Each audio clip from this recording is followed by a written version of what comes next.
Tyler Cup here back on the pregame with a friend, Reggie Anderson, the pride of Coker College and a proud son of the town of Darlington, South Carolina. Maybe the second biggest celebrity other than that whole NASCAR track, the Lady in Black. He is Reggie Anderson of WLTX Channel 19. Reggie, thank you for taking the time and doing this. First of all, Tyler, I hate to correct you, but I am not the second favorite son. I'm probably, if you were to go down the list, I'm probably below the mailman who delivers your mail late. I'm below him. So just to be fair, but I do obviously. I love Darlington. Love going back. I was there for the race this past weekend.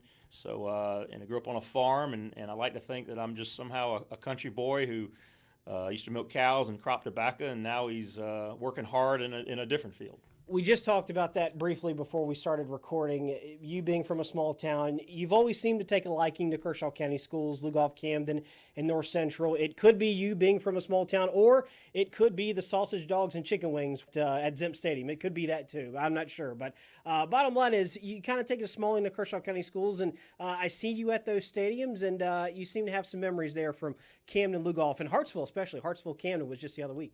Well, when I was at Coker, I was the play-by-play announcer for Hartsville Red Fox football. And looking back, I can tell you that being in college, it was my first play-by-play and only play-by-play job, and I was clearly not cut out for it. I did okay, but nothing like what you guys do. But I remember Hartsville Camden, and calling games at Kellytown Stadium. And there was a year when Louis Lineberger led Hartsville to a state championship that we called the game. We got to do the play-by-play game at Williams-Brice Stadium, so that was a thrill. It's weird now because I walk into Williams-Brice and I've been there hundreds of times, and it's like not to. In all seriousness, I don't get any more excited about walking into Williams-Brice as I do walking into Zemp Stadium. Sure. To me, it's a football game. Sure. I'm there to cover. But you asked about my affection. I have a lot of affection for any small town high school football team that is supported by either its local radio station, its local newspaper, which you guys over in Kershaw County have it great because what you guys do at Cool 102.7 and Star Time 1590. That's right. And the Camden Chronicle. So anything that goes on in Kershaw County, anytime I have a question I need to answer, like I'll call you last week or a couple weeks ago for how many times has Camden Hartsville played, right. Or how many years in a row has this happened, and I'll call you guys up. So I have an affection for that, whether it's in Camden, Lugoff, Elgin, North Central, be it over in Sumter, Batesburg, Leesville, Lexington, where I live. That's really where it just stems from, and I just, it's just I just have, and plus again the sausage dogs and the wings, yeah, that's a bonus. You probably didn't realize that Lindsay and the crew up there at Zemp gave you a special shout out way after you left in that Lugoff Elgin Camden game in the third quarter.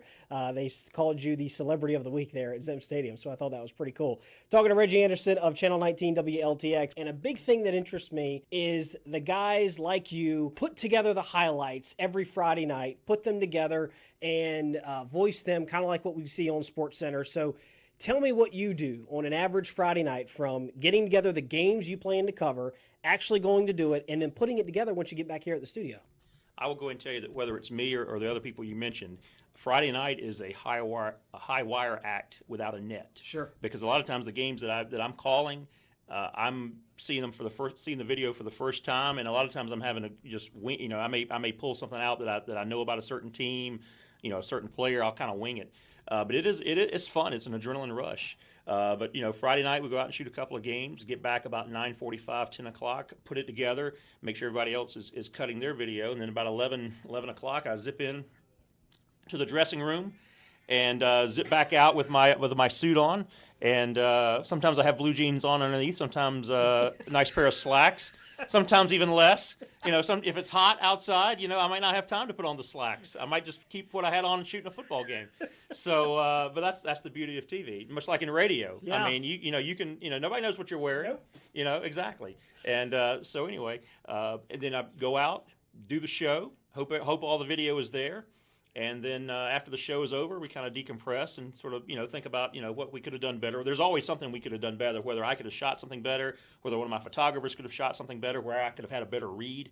But it's fun. It's a high wire act, and I think anybody who loves high school football like we do here at News 19. You live for Friday nights, and it's just that first week zero when it's hot, and come November you're gonna be freezing. But that's just the beauty of high school football. That all the little elements, and again going back to what's at Zemp Stadium when it's cold outside, those meatballs up there at Exempt Stadium. Oh my gosh, you know. So yes, it's that. It's seeing people you see every year. Yes. Seeing Jimmy Neal on the sidelines. Getting obviously I knew Matt Campbell when he was at South Carolina and with the Panthers. Seeing what he's doing this year. Hoping those guys will eventually turn it around. Seeing Lewis Clyburn, who hired my buddy David Moore, who I've known David Moore for years, having him as his defensive coordinator. So seeing buddies and seeing people on the sidelines that I know throughout the whole Midlands, that's kind of fun for me. And you can tell who my buddies are because those buddies get on TV. That's just the way it works. If I don't like you, you're not getting on TV. Well, that's true too, Reggie. And I want to get into that. You said you knew Matthew Campbell when he was in South Carolina. I don't want to show your age here, Reg, but you've been here since I think '93. You've seen a lot of guys at the high school, college level become coaches. I mean, I look at Josh Depp there at Lexington. There's a couple other guys we could certainly name, but you've seen a lot of guys there. And I just got to ask you, seeing these guys where they are, could you have predicted that they would become a coach or any sort of administrator at that point? Well, I think somebody like a Josh Stepp, absolutely. Sure. He just seemed to have coach written all over it. Obviously, he comes from a coaching family. His brother Justin is at SMU right now with Chad Morris. Yep. So obviously that doesn't surprise me at all. Matt Campbell, who played at South Carolina, played with the Panthers, very smart guy. That doesn't surprise me at all. You've got somebody like a Dalton Freeman, who is Ben Freeman's son, and I've covered Dalton when he was at Pillion, followed him at Clemson. And I see when Dalton's NFL career is over, I could see him becoming a coach as well. So you can see people, coming around, like an Eric Kimry over at Hammond, who, Eric is always going to be remembered for throwing the fade against Mississippi State back in, I think, 2000, and I think it was 2001. So, people you can just tell. And a lot of times the best player isn't going to be the best coach. Sure. But that's kind of neat to see guys that I covered and getting the news that, hey, this guy's going to take over at such and such program. Some great stuff here with Reggie Anderson, WLTX Channel 19, and this is just a free plug. The WLTX app is how I get my highlights from Reg every Saturday morning because I don't get to catch them on Friday nights. I'm writing the article for the Chronicle, and I don't get in till midnight writing the article, so I'll catch them on Saturday mornings. Great way to catch up with the highlights. But let's talk about technology. That's kind of a segue I wanted to do. You got this app. You can put the highlights on there. Technology hasn't really helped radio as much, but for TV, it's such a different medium. You have social media promoting Twitter, Facebook, Instagram. In terms of technology, is it easier for you to do your job, or has it become more of a competitive aspect? Are you trying to find the next big thing to get eyeballs to what you're doing? I think it's a little of both. I think technology has certainly helped with the internet and everything. You find a way to get your video. I mean, it used to be, if your video was off the air at 11:30, if people didn't see it, tough. Right. Whereas now with the internet, the way I look at it, I love putting my stuff on the internet.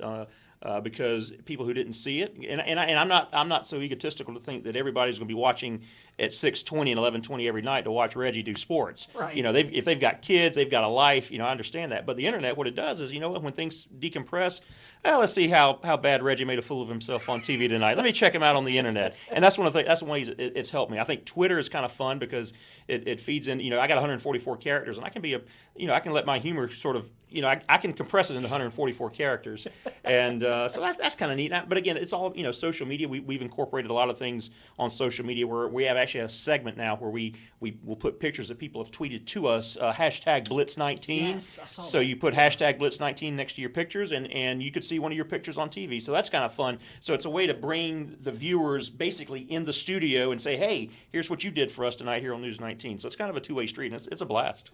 Last thing with Reggie Anderson, Channel 19, WLTX. Let's look at some of the teams in Lugoff and Camden's region. You see these teams each and every Friday night. You even go to some of their practices. You did a wonderful preseason special in which you invited me to do a quick segment. That was just a blast, and that's why I wanted to return the favor here and have you on our pregame show. Let's look at some of these teams in Camden's region. You've got AC Flora, who has been very good the last couple of years, pretty much almost dominating that region. But Chapin is a very good team. They had that shootout with Swansea just the other week. Logan Bailey had like 8 touchdowns, I think, total. Dreer, I think, you got Avery Armstrong there. Lower Richland, I think, is a team to watch with Larry Collins. Break down that region for me with Camden there. I think it's going to be an AC Flora Chapin region. Yeah. And I think don't sleep on Dreer, but I think eventually it'll be an AC Flora Chapin region. So I think Camden will have its hands full. And I think Lugoff Elgin, I mean, boy, you got to wonder when at some point is that offense going to be able to find a way to get some points there. That's a tough. That's probably I think that's probably a tougher region because you've got people like Westwood and you got Spring Valley, and Spring Valley especially. I think Spring Valley could be a sleeper because they run that offense that Georgia Tech offense that Miles Aldridge ran when Miles was here, and Dr. Jerry Brown did it a little bit, but Robin Bacon has gone back to the Miles Aldridge way of doing things in terms of how he wants his offense to play. And I think they could be a sleeper. They could give some teams some trouble. Right now, I think Westwood's clearly the best team in that region as we sit here right now. Although Dutch Fork, if they get their injury situated, Tom Knotts, I'll go and tell you this, he despised his team during the preseason. I had to beg him for an interview during after one of the practice. He was so disgusted. I mean, I'm not joking. He was like, he goes, I don't have anything positive to say about this team because he says they have no heart. Now, as long as they have some heart come region time and playoff time, then they could be a team to deal with. But I think if you're Lou Elgin, you just again it's all about building blocks, for Matt Campbell. And I think anybody who expected it to be a one year turnaround where immediately you're looking at 4, 5, 6 wins, that's not going to happen with that team. But I think if they can get a couple of wins, build some confidence, get that foundation laid, and then get more athletes interested in football, then they've got a good shot to maybe be a little bit more respectable in the coming years. Wonderful stuff, Reggie Anderson. Channel 19 WLTX, and Reggie, appreciate the sit down. Thank you for the time. I'll let you do the TV thing. Thank you, sir. Thank you, Tyler. I'm going to go back to work now. I've got. And what am I going to do this week? Camden's off, right? Yeah. Where am I going to eat, Lindsay? Can you make me some food? Great stuff. All right, there he is, Reggie Anderson, Channel 19 WLTX. I'm Tyler Cupp, back with more pregame right after this.